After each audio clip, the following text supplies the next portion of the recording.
Hola, ¿qué tal? Soy Silvia Justo, fundadora y directora de Cesamende, institución dedicada a la asistencia y formación en psicoanálisis. Voy a dar inicio a la última exposición del año que dimos en llamar Efectos subjetivos de la violencia y el desamparo. Son dos las expositoras, la doctora Liliana Campaña, que nos va a hablar de víctimas y victimarios, historias que denigran, y nuestra invitada, Marcela Barilari, nos va a hablar de subjetividad agraviada, caminos posibles para un deseo no nacido. Marcela es psicoanalista, miembro de la Escuela Freudiana de Buenos Aires, coordinadora docente y supervisora en ámbitos privado e institucional, autora de numerosos artículos y publicaciones nacionales y extranjeras. Cualquier pregunta o cualquier comentario que quieran hacer, pueden enviar un mail a info@cesamende.com indicando en el asunto del correo a quién va dirigido. Bueno, los dejo en compañía de las expositoras y nosotros nos vamos a volver a ver en marzo del año próximo. Muchas gracias.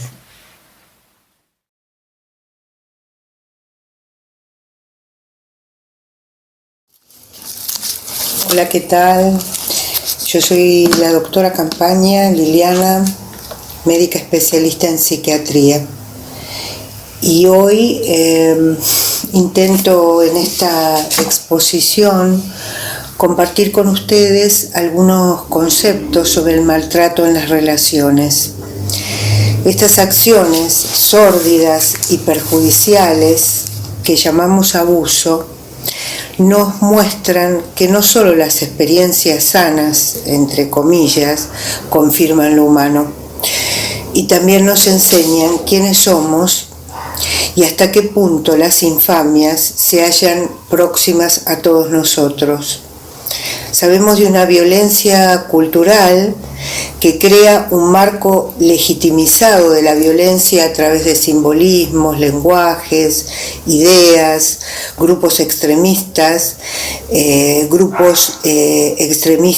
defensa de ideologías totalitarias, medios de comunicación que son usados para insensibilizarnos con conductas filmadas que hacen que nuestra posibilidad de reacción vaya anulándose progresivamente.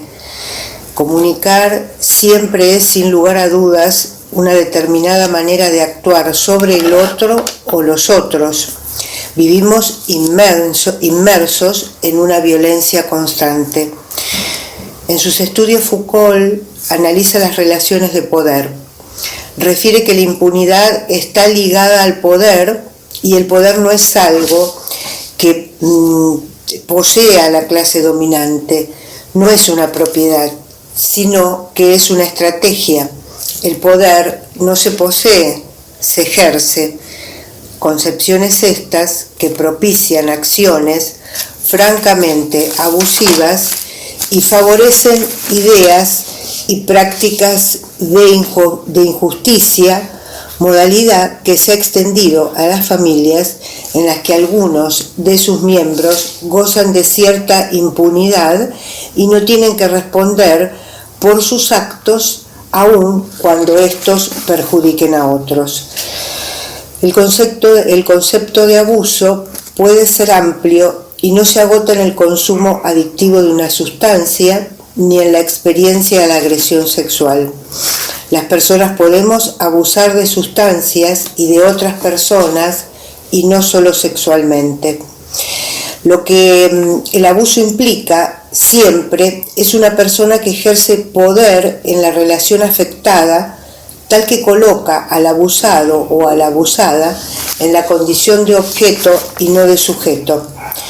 Alude a un patrón, a una modalidad de trato que ejerce una sobre la otra y con la característica que la primera no advierte que produce daños que van desde un malestar psíquico a posibles lesiones físicas concretas. Quien ejerce abuso no aprende a regular, a medir, a decir, a escuchar y respetar mensajes de sí mismo y del otro. También la violencia se ejerce desde el autoritarismo social y por ende las relaciones que comentamos antes de poder están en el seno de la familia, y también el sistema de género contribuye a reforzar supuestas desigualdades que justifican los abusos jerárquicos. Se han realizado estudios en el sistema escolar, estos estudios son de muchos años atrás, no son actuales, entre escuela y familia, y la madre ocultaba a la escuela la ausencia del padre, confirmando y conformando de esta manera la imagen ideal de familia y la escasa jerarquía y el bajo valor que la opinión del personaje madre tenían para todos, es decir, docentes, alumnos, hijos y ella misma. Estas madres tenían vergüenza de estar criando a estos hijos sin padre. Por otro lado, la madre se carga sobre sus hombros a los hijos por el mismo hecho de considerar natural la responsabilidad por el cuidado de la cría. Cuando esta disposición a cuidar se torna ilimitada e incondicional, ayuda a mantener circuitos en los que algunas personas se desvían de aprendizajes de respeto por sí mismas. En las terapias de grupo, en los talleres, en los espacios donde se trabaja grupalmente con las mujeres, ellas mismas, ante la mirada de reconocimiento grupal, es cuando se dan cuenta de la envergadura del problema y de los riesgos que corren. En algunos sectores sociales, lamentablemente, los abusos se ocultan por vergüenza o no se recortan como un problema. Se trabaja en la prevención de la violencia a través del cuestionamiento de estas desigualdades jerárquicas entre hombre y mujer, que analizan la imagen que ubica a las mujeres en el papel de seres al servicio, disponibles para las necesidades de los demás, y se trata de poder recuperar esa imagen como sujeto social. Es importante cuando se pone el displacer, la indignación o las presiones bajo la lupa y se las vuelve visibles, entonces condiciones autoritarias van perdiendo apoyo y consenso. Las víctimas van aprendiendo a proteger su autonomía, a huir de esa violencia verbal y a rechazar los ataques contra su autoestima. El acoso moral constituye un trauma que acarrea un sufrimiento. La víctima tiene que hacer primero un trabajo de duelo y aceptar su propia angustia para soltar su impotencia. En las psicoterapias, en los trabajos de tratamiento tradicionales, se anima al paciente a asumir una responsabilidad mayor en los problemas de la vida. En el caso de la víctima, en los primeros tiempos de tratamiento, hay que ayudarlas a asumir una responsabilidad menor en relación con su propio trauma. Luego, con la mejoría, también se podrá integrar ese acontecimiento traumático como un episodio que estructura la vida y que facilita desde ya luego el reencuentro con un saber emocional reprimido. A veces se tiende a definir como masoquismo la conducta de las víctimas. Si bien esto puede ser, en algunos casos sabemos que cada paciente es único, individual, la idea es no definir a la víctima de esta manera. No se ama el sufrimiento en sí mismo, sino que se ama el contexto en el que se aprendieron los primeros comportamientos. La evolución de las víctimas que se liberan del dominio demuestran que no estamos ante un problema de masoquismo. Suelen aprender a proteger su autonomía, a huir de la violencia verbal y a rechazar los ataques contra su autoestima. ¿Cuáles son las formas de violencia? Son la forma intrafamiliar, la violencia laboral, la violencia institucional. Las formas intrafamiliares en un 93% corresponden a violencia marital. Luego golpes y abuso sexual a los niños, castigos a los ancianos, violencia de hijos a sus padres. Hablando o viendo un poco al agresor, el agresor cambia la comunicación con la víctima con objeto de utilizar al otro, manipulándolo verbalmente y tratando de lograr que la víctima se vuelva impotente. Al rechazar el diálogo, sin decirlo directamente con palabras, es que el otro no existe. Para desestabilizar al otro hay que quitarle sus convicciones, ofenderlo delante de los demás, poner en tela de juicio sus capacidades, dejar de dirigirle la palabra. Nos hallamos, como vamos refiriendo, en una lógica del abuso de poder en el que el más fuerte somete al otro. La toma de poder se lleva a cabo mediante la palabra. Sabemos que en situaciones de crisis los rasgos narcisistas los compartimos casi todas las personas: necesidad de ser admirado, egocentrismo y también alguna manipulación con el objeto de tener una ventaja. Pero estos comportamientos son reacciones que seguro nos producen remordimiento. La noción de perversidad implica una estrategia de utilización del otro, sin sentimiento de culpa, no hay remordimiento.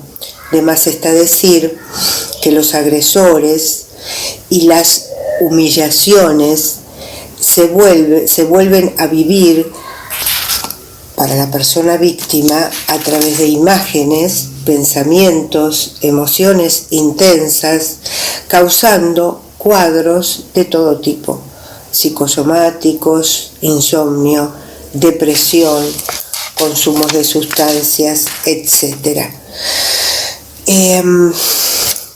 Vuelvo sobre lo que, empecé a decir al comienzo de la exposición, que no solo las experiencias sanas, entre comillas, de la gente saludable, entre comillas, confirman lo humano.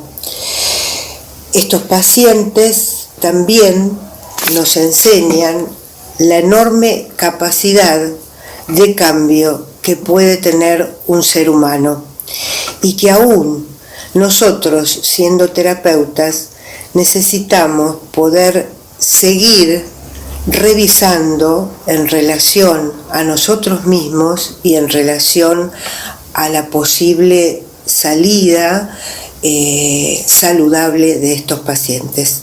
Bueno, les dejo un saludo y espero que estas reflexiones hayan sido de un aporte para ustedes.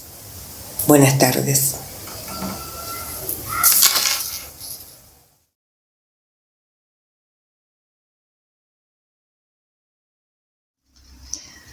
Hola, buenas tardes. Soy Marcela Barilari, psicoanalista.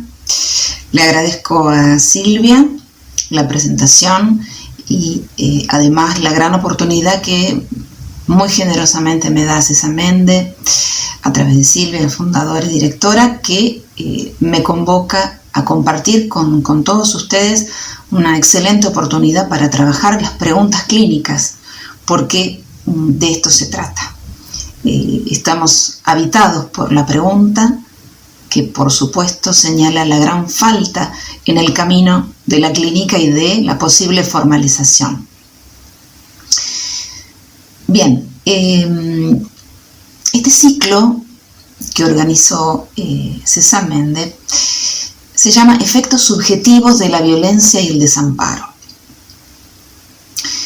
Esto me hizo pensar, por supuesto, y empezar con los interrogantes que la clínica nos propone. Para ir orientándonos en lo que vamos a desarrollar,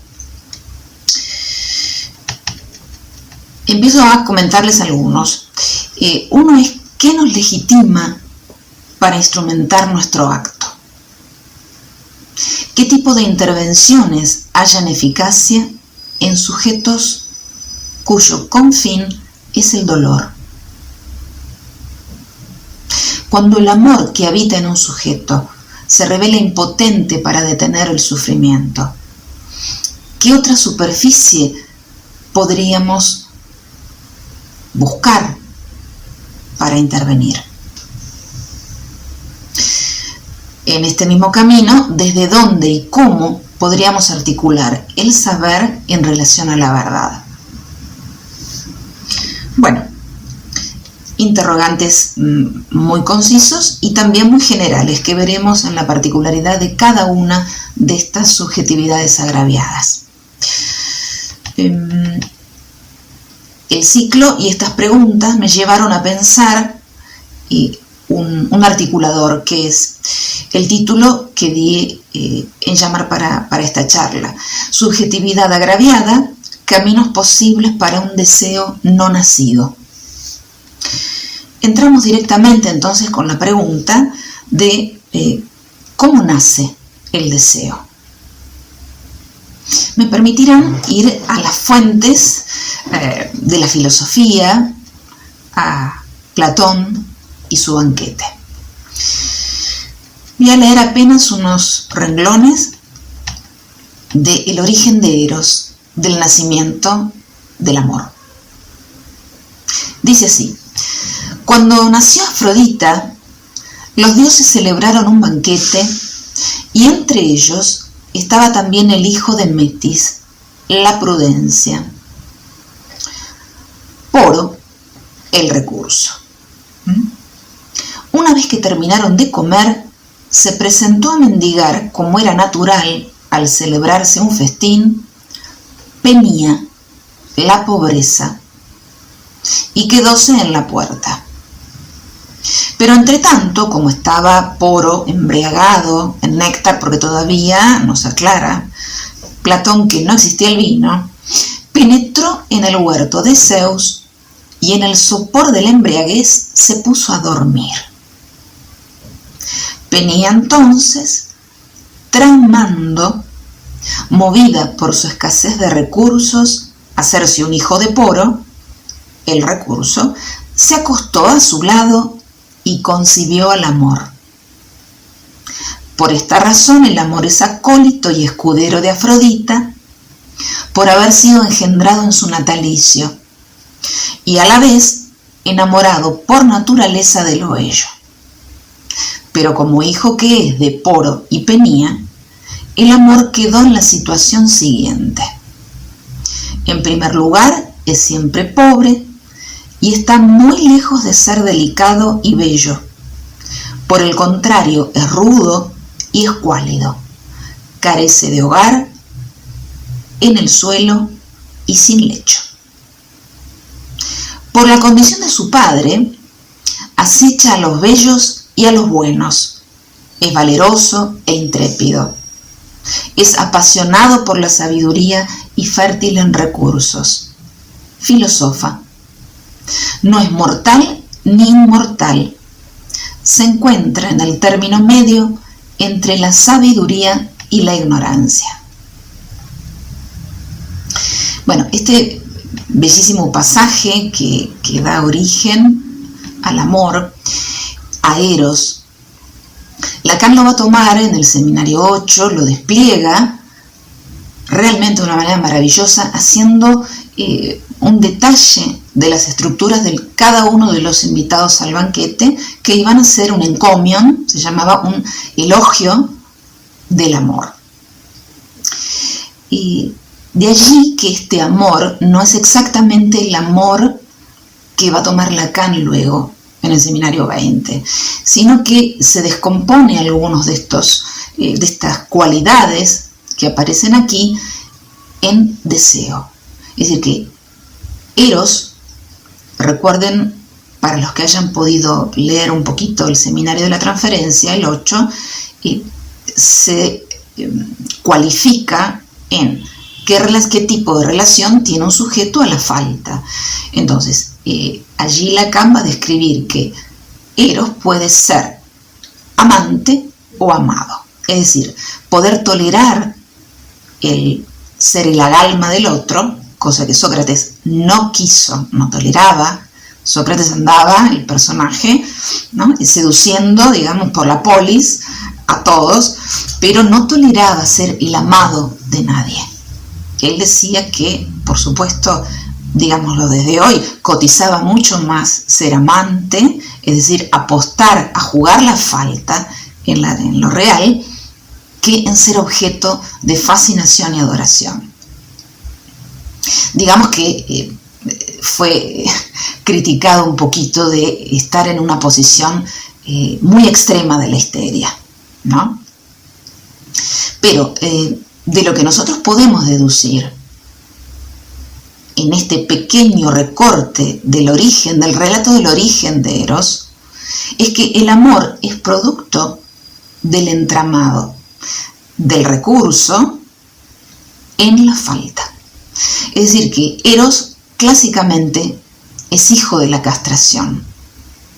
El deseo, entonces, podemos decir que surge en relación, en esta relación que va de falo a falta. Ahora bien, teniendo esta base, podemos preguntarnos cómo surge el deseo en Freud.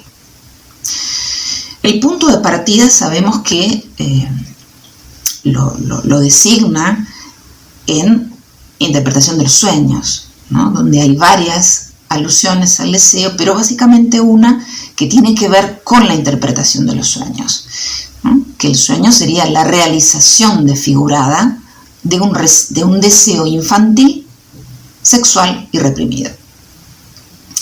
Ahora, ¿cómo toma Freud el deseo?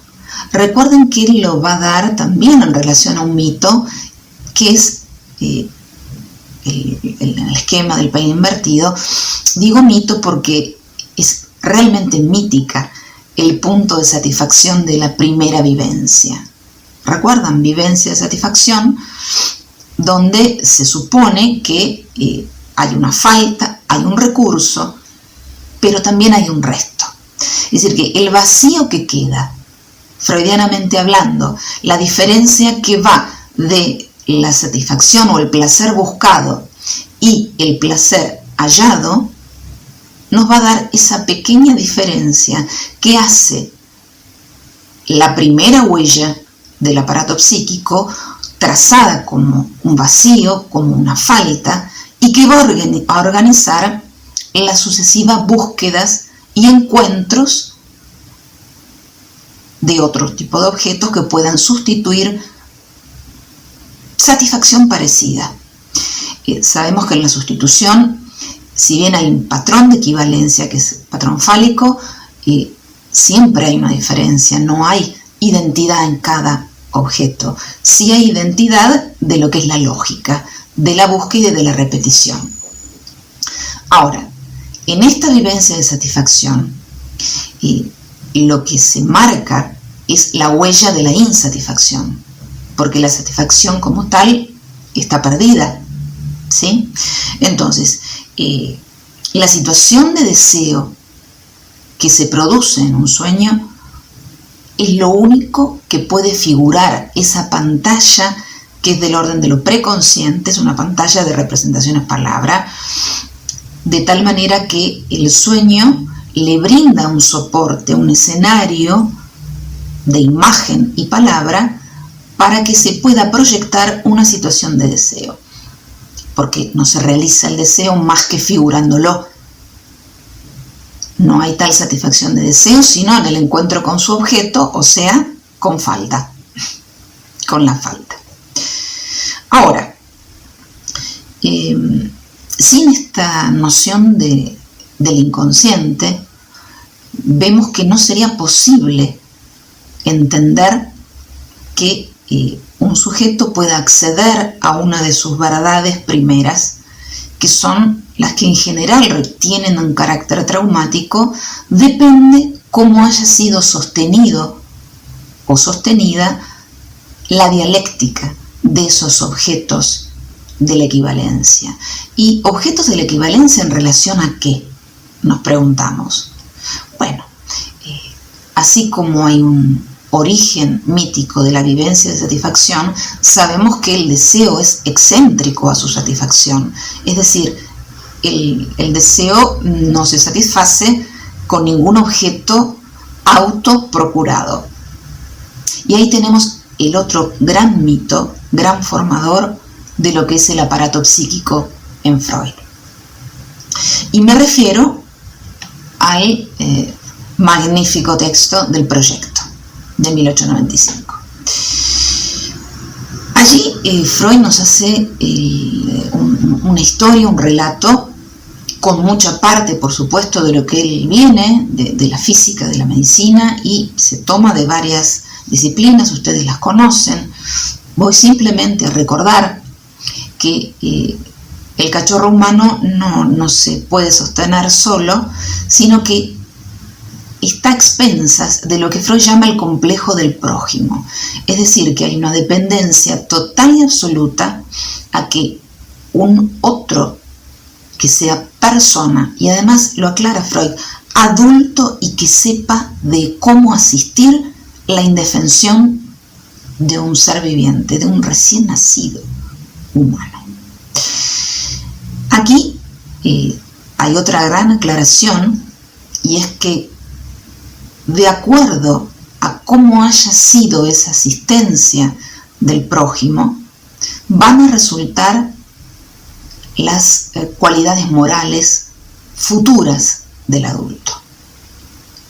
Es decir, que los destinos morales, como diría Freud, del individuo, van a depender de esa primera asistencia, de cómo se jugó el complejo nudo de relaciones entre la indefensión del recién nacido, del infans, y el otro adulto mayor que se supone sabe cómo. En ese saber cómo, Freud descompone y dice en dos apartados que el origen del aparato tiene dos vivencias. Son dos vivencias estructurantes del aparato.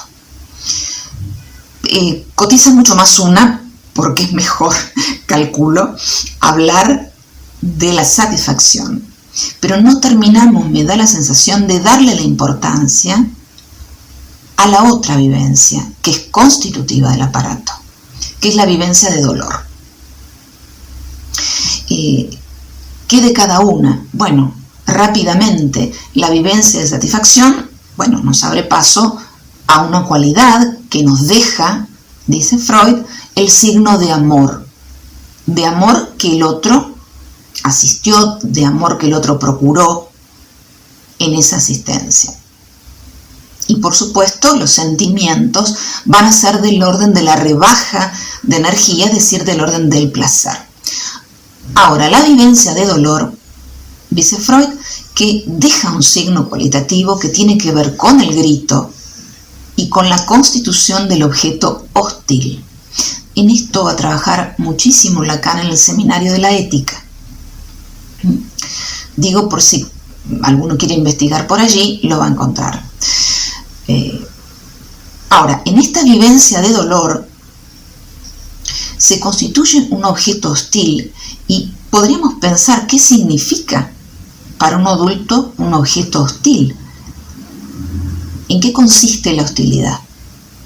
Si la vivencia de satisfacción trata de cómo el otro prójimo, que en principio debiera ser la madre, asiste amorosamente a su niño, el hostil nos dirá que en todo caso puede ser que haya estado el otro para asistir muy rápido, muy rapidito, más, digamos, desplazado hacia el orden de lo necesario, que no es que esté mal, simplemente que solo cambiar pañales, alimento y vestido no alcanza.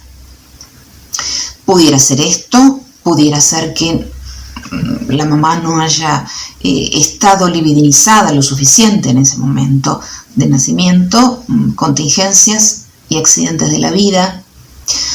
Podría ser que el trato no fuera precisamente amoroso, pero básicamente la hostilidad consiste en que el otro, primer auxiliador, no esté, no auxilie. Y ahí vamos a entender, por lo menos yo subrayo, que estamos en condiciones de decir que allí la subjetividad va a resultar agraviada. Vamos a pasar entonces a algunos efectos clínicos de lo que les digo.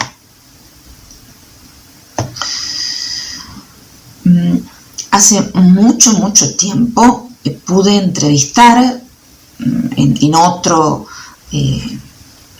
ambiente, digamos, que el consultorio, en una cárcel, a un interno que, bueno, no importa el nombre, pongamos Juan, no importa, pero que le decían Cachito.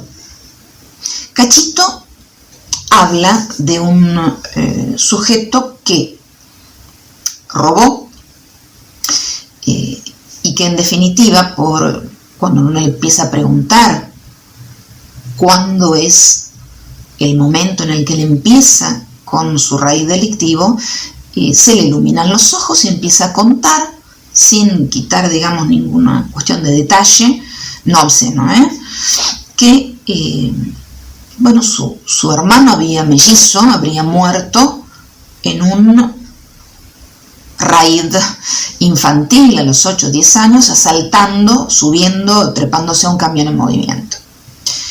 A partir de allí empieza un trato con su madre donde Cachito, así como lo llamaban, uno descubre que no llega a ser el cacho total, modelo, que resultó el hermano, que cae, digamos, como mártir, fallecido en una travesura infantil. Vemos a través de lo que él cuenta, de su historia, que Cachito roba el don que le han rehusado. ¿Para qué? Para hacerle falta. Esto está dicho, digamos, de otra manera, donde el padre le dice, ¿pero para qué te fuiste a robar? En una respuesta que si este sujeto hubiera podido estar en un análisis, probablemente habríamos dicho como, me fui a robar para hacerle falta. Es decir, que en ese acto delictivo roba, cava en el otro un agujero brutalmente. Es una exigencia, por supuesto que no, es una violación del cuerpo, de la dignidad del otro, donde no se arma una demanda. Eso no es una demanda. Es decir, que el orden de la falta está en el horizonte, pero no termina de armarse el campo amoroso.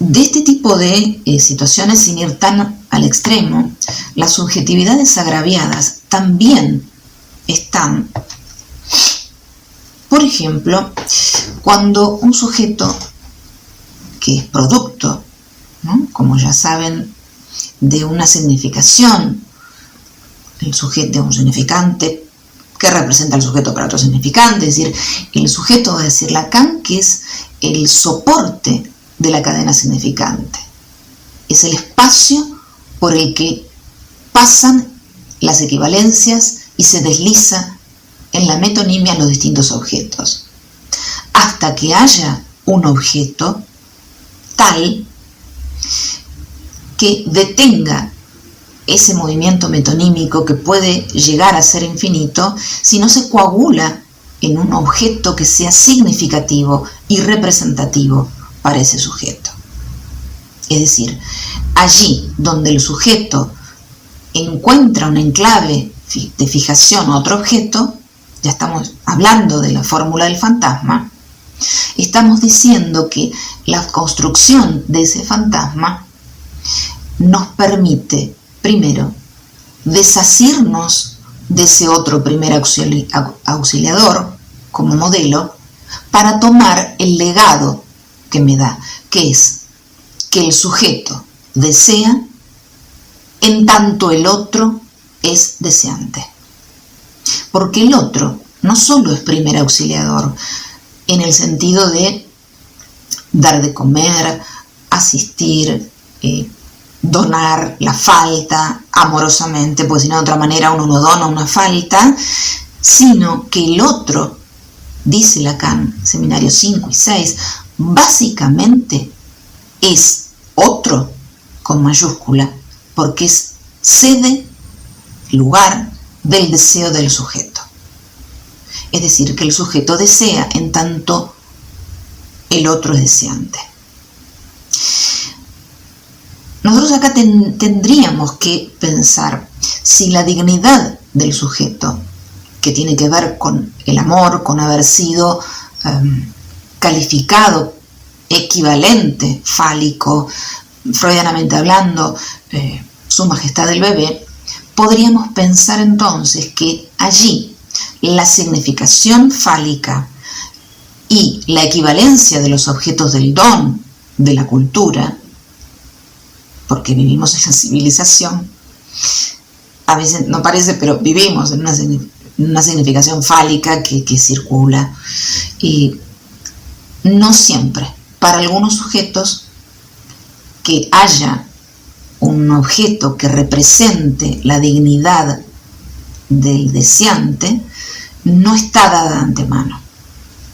Un último ejemplito que tiene que ver con un muchacho adulto que llega a la consulta porque se siente mal, muy melancolizado, y todo recae en una escena donde, adolescente, su madre le confiesa, pero le confiesa para él, le resultó una confesión, y la madre le cuenta como si tal cosa que de bebé era muy aburrido.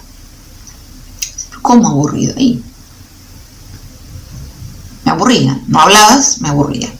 Es decir, que este tipo de atribuciones, que no son precisamente su majestad el bebé, que en otro momento podría decir otras cosas fantásticas de su hijo, pero en él este enclave fue fatal para su subjetividad, porque se la pasó reiterándose como objeto de entretenimiento a cuanta mujer existe para reactivar la insuficiencia y darle algún tipo de reparo que por supuesto no lo logra sino en un análisis, con todas las vicisitudes del agravio de su ser, que tiene que ver con lo hostil, también él haciendo jugar esa hostilidad al otro.